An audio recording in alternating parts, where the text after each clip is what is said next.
Shalom Bapak Ibu yang dikasihi oleh Tuhan. Saya akan membahas kepada kita semua tentang dosa yang tidak terampuni. Oke, dosa apakah itu? Di Alkitab sendiri sudah dijelaskan bahwa dosa yang tidak terampuni adalah menghujat Roh Kudus. Nah, pertanyaannya, dosa yang menghujat Roh Kudus itu seperti apa? Oke, kita bahas bersama-sama. Di dalam Alkitab dikatakan Matius 12 ayat 31 dan 32, sebab itu aku berkata kepadamu, segala dosa dan hujat manusia akan diampuni, tetapi hujat terhadap Roh Kudus tidak akan diampuni. Ayat 32, apabila seorang mengucapkan sesuatu menentang anak manusia, ia akan diampuni. Tetapi jika ia menentang Roh Kudus, ia tidak akan diampuni. Di dunia ini tidak, dan di dunia yang akan datang pun tidak. Yang pertama, konteks pada waktu itu, Matius 12 ayat 22-37, perikopnya yaitu Yesus dan Belzebul. Nah, Yesus menyampaikan hal tersebut karena ada orang Farisi pada waktu itu.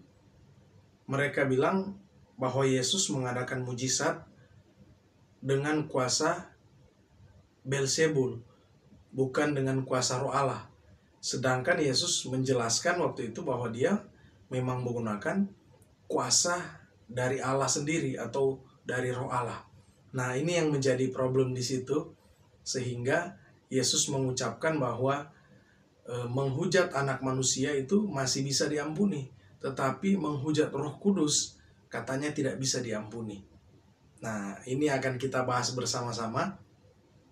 Apa sih sebenarnya dosa menghujat Roh Kudus? Kalau kita sebenarnya sudah tahu bahwa kebenaran tentang kuasa dan karya Roh Kudus terjadi di konteks Alkitab itu.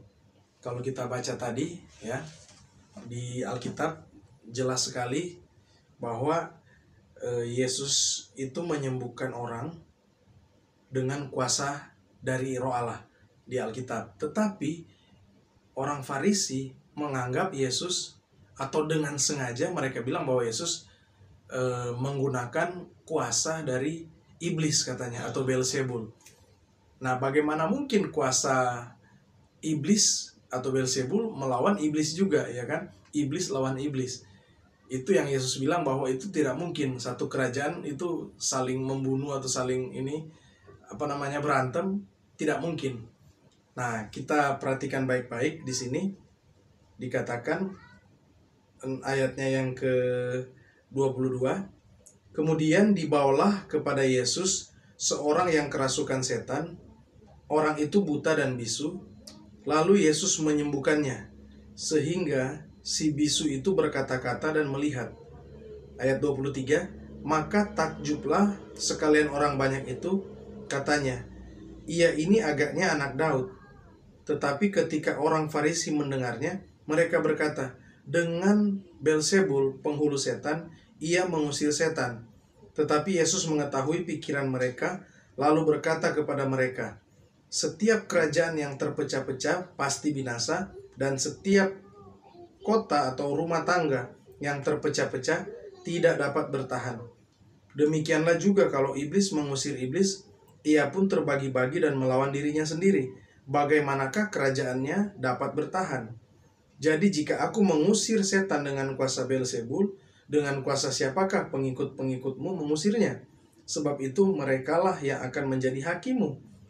Nah, tetapi jika aku mengusir setan dengan kuasa Roh Allah, maka sesungguhnya kerajaan Allah sudah datang kepadamu.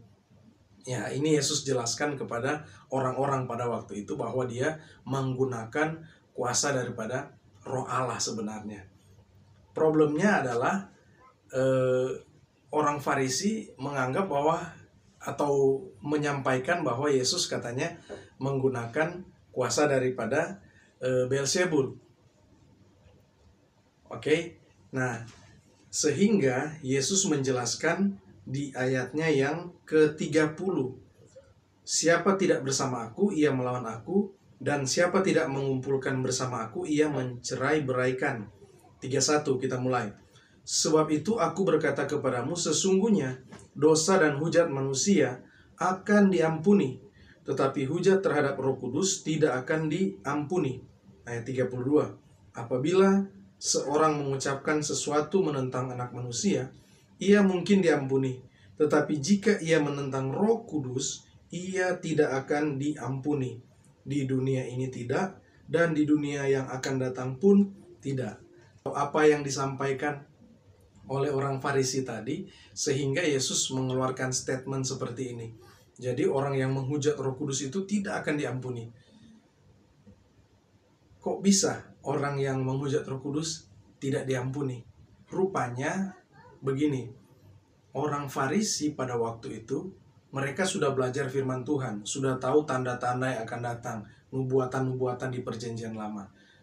Tetapi ketika Yesus mengadakan mujizat, seakan-akan mereka tidak mempercayai itu. Bahkan dengan sengaja mereka menganggap bahwa Yesus tidak menggunakan kuasa dari Allah, tetapi dari setan.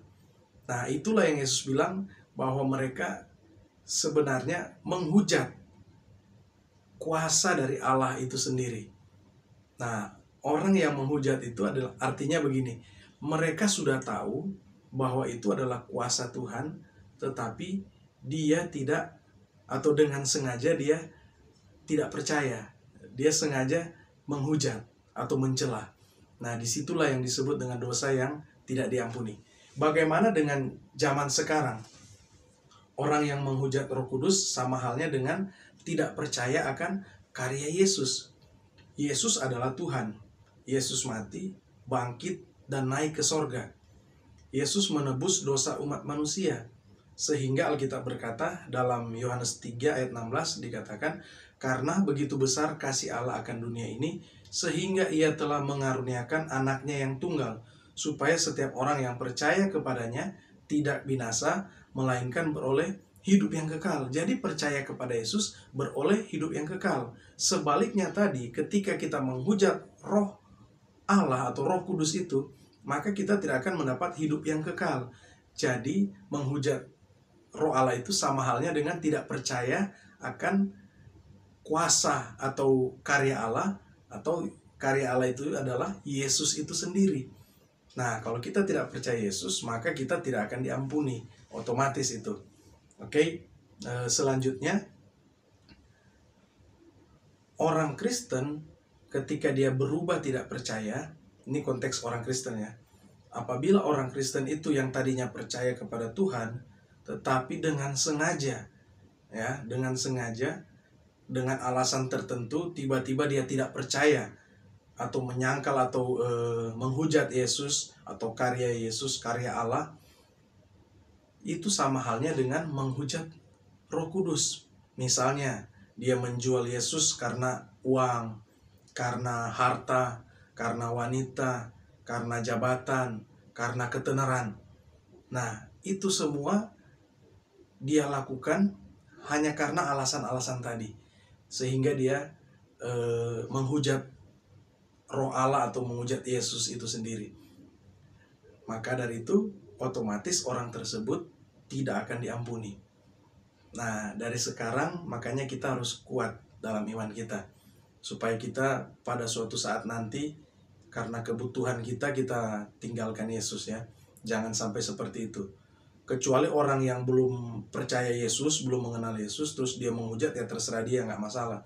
Tetapi kita yang sudah punya iman, yang sudah percaya kepada Yesus, tiba-tiba kita menyangkal menghujat Yesus, nah itu sebenarnya tidak bisa diampuni. Karena apa? Kita sudah tahu persis, sudah tahu benar bahwa Yesus itu adalah Tuhan. Maka udah pasti kita tidak akan diampuni. Jadi itulah yang disebut dengan dosa menghujat Roh Allah atau Roh Kudus. Nah, itulah yang tidak akan terampuni. Oke? Mungkin sekian dari saya. Kalau ada hal-hal yang mungkin kita bisa perbincangkan nanti, Bapak Ibu bisa komen di YouTube ini. Dan juga jangan lupa bagi yang belum subscribe, bisa bantu subscribe untuk memberkati banyak orang. Oke, Tuhan Yesus memberkati kita semua. Shalom.